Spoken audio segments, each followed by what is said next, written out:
All right, next up, everyone, what we need to think about is what we're actually going to do with this structural arm. It's the way I kind of want to describe it is that there's really anything that you possibly can do. And so what I'm showing you is really just kind of one, for lack of a better term, arbitrary option, right? I'm just picking something that's semi-structural that I think is could potentially be somewhat useful to you. And there's really not that much more to it.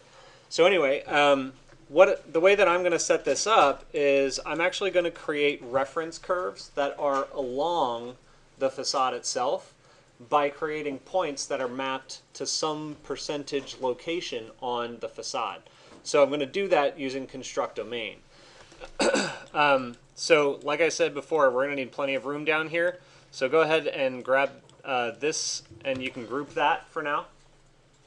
And I'm going to create another idea down here. So I'm going to go to math domain, and I'm going to use construct domain squared.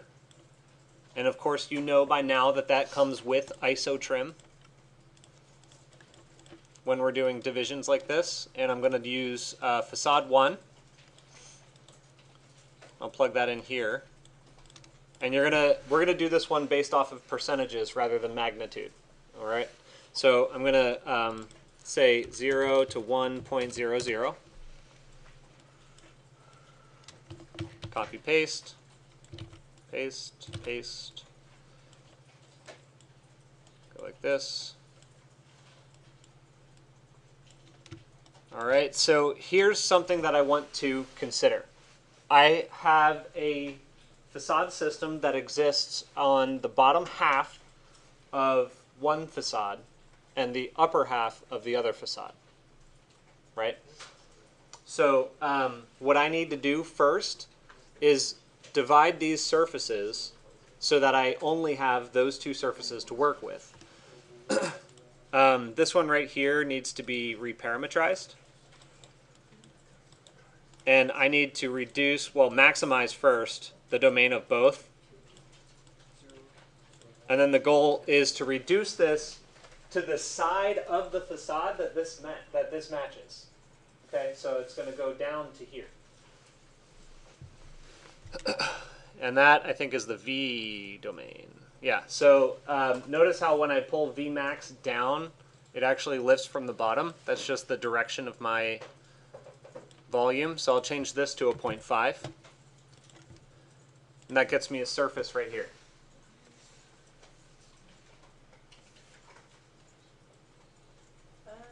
So you only this is all I did so far. Okay, likewise, on the second facade, I'll copy and paste this. I'm going to grab facade 2 and plug that in instead. Except the difference here is that I need to swap my Vmin and Vmax. So I'm going to go to Vmin 0, and then my Vmax is going to be 0.5. Okay, so I'll zoom out for you here again. Now what you'll see is that when I select these two, I have the bottom half on one facade and the upper half on the other facade. Oh, yeah, sorry. There you go. So it's really simple, guys. All we've done so far is just delimit the range that I'm going to work in on those surfaces. Does that make sense so far?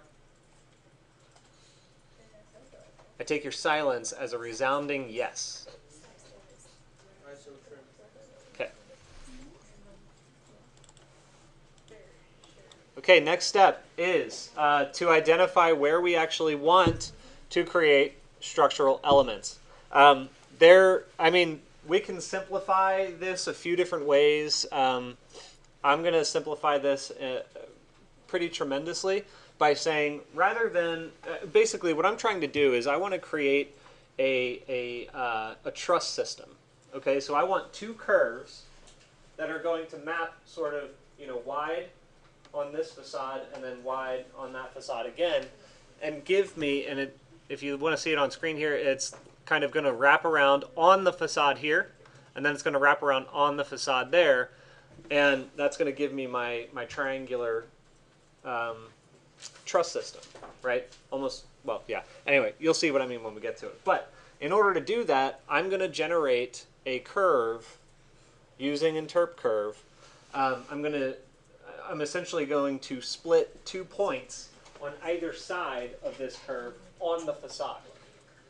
So I don't quite expect you to understand explicitly what I mean until I show you, but in essence, all I need to do is grab this surface, okay, and rather than reduce this by 50%, I'm actually going to reduce it by, say, 25%. Whoops, sorry, 75%. So that I get a line or an edge that's about halfway between these two. Let's look at it a little bit more closely here. So that gives me an edge that's roughly halfway. Okay, I need to grab that edge by deconstructing this surface.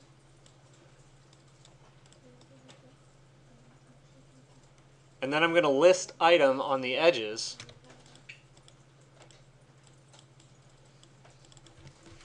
Remember, this is a quadrilateral, so 0 to 3. And it just happens to be 0, so I don't have to change it. That's the edge I want. So how am I going to place 2 points there? Yeah, I could divide. The accuracy of the point might be, well, it depends on what kind of curve you have. It might kind of twist that triangle and make it not exactly the right kind of profile that you want. But in our case, I think it's going to work out fine. So I'll just go to curve, divide, and rather than 2 subdivisions, I'm going to make this 3 subdivisions.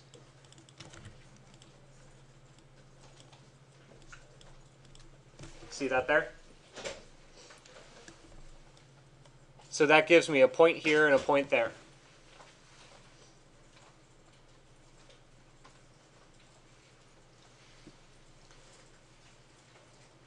So the key here is I just need to use the existing points that I already have, make additional references, and more interpolate curves.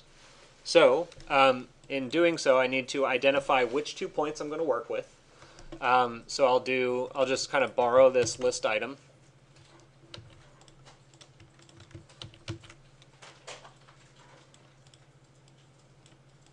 And I'm going to need list item 1, that's this one. Oops. And I'm also going to need list item 2. That's that one.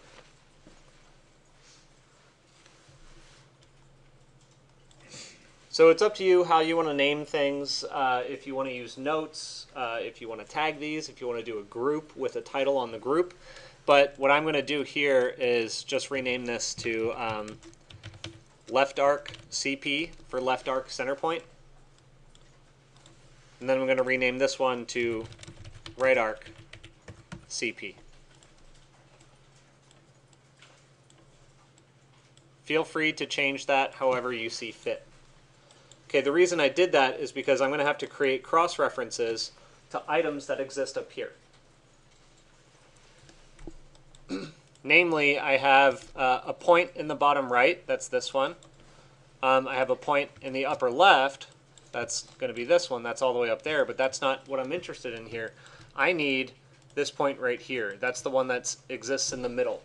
Okay, so you guys, this is where it gets a little bit complicated, and you're going to need to put your thinking caps on, because I have 2 different systems. I may or may not want to create wireless connectors. In fact, I think in this case, I want to create wired connections so that I can visually see the relationship between one system to the next. Okay, so I'm going to use merge again. That's under set tree merge. And in this case, the way that it works is you pick a direction, right? You could start from the midpoint and work your way out, or you could start from the corner point and work your way in. I'm going to start from the bottom right. That happens to be this point right here. So I'll plug that into D1. Then I need my midpoint. But the midpoint in this case isn't going to be the midpoint of the overall arc. It's going to be the midpoint of the arc system, subsystem that I'm creating. And that's going to be one of these. So I'll do one with the right arc center point, and then I'll do one with the overall arc center point. That's going to be these 3 points. Do you guys see that there? 1, 2, and 3. It's very important.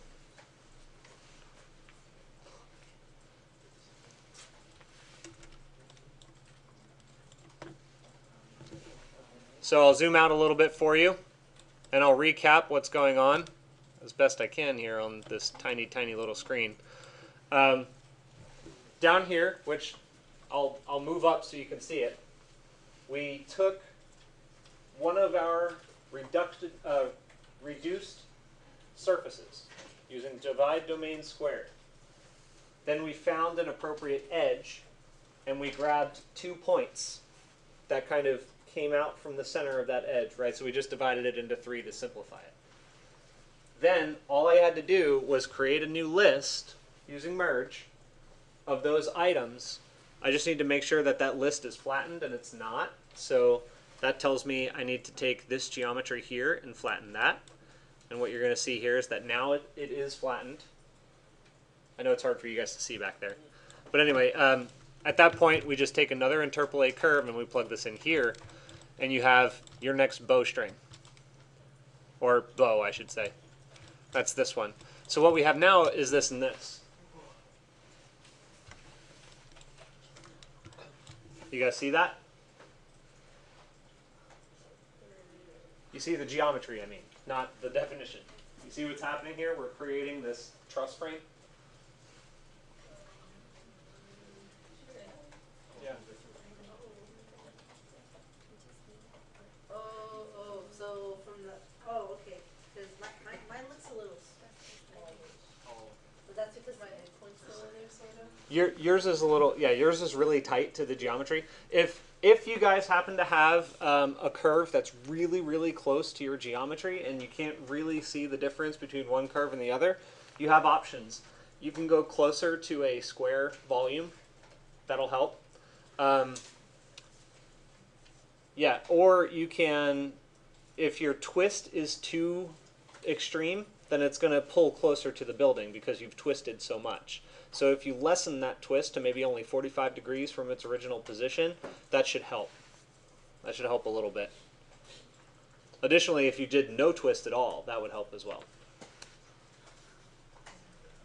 All right, so I want to finish this thought before I continue on to the actual truss part. And this is where I think that you guys are going to really appreciate efficiency in Grasshopper. So we've completed that idea. And what I want you to be in the practice of is repeating and recycling ideas.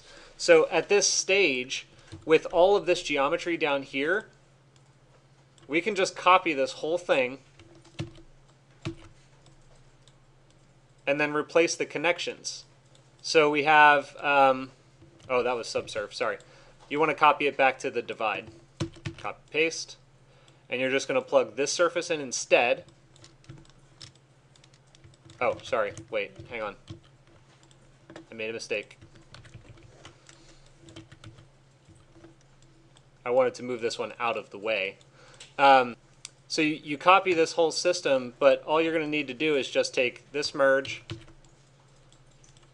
and replace it with this arc center point. Make sure it's flattened. And you get the other arc. Does that make sense? Yeah. So after doing that, you can do the same thing for the whole other system here by copying it down and doing the next one. Okay, so I don't think I need to walk through that. I will walk through that, but I'm not going to record a whole video on just that. But guys, here's the key here. Once we have these 3 arcs here, we have essentially our truss volume there. We can generate a truss curve, like a curved truss system off of this. It's not perfect. There are other ways that we can change it to calibrate it and make it a little bit more of a clean structural system, but for schematic design purposes, this is a pretty interesting thing to do. So I'll show you the actual generation of the truss next. What questions do you have? None. No questions on all of that. We're trying to catch up. Okay. I'll let you catch up and then I'll answer questions.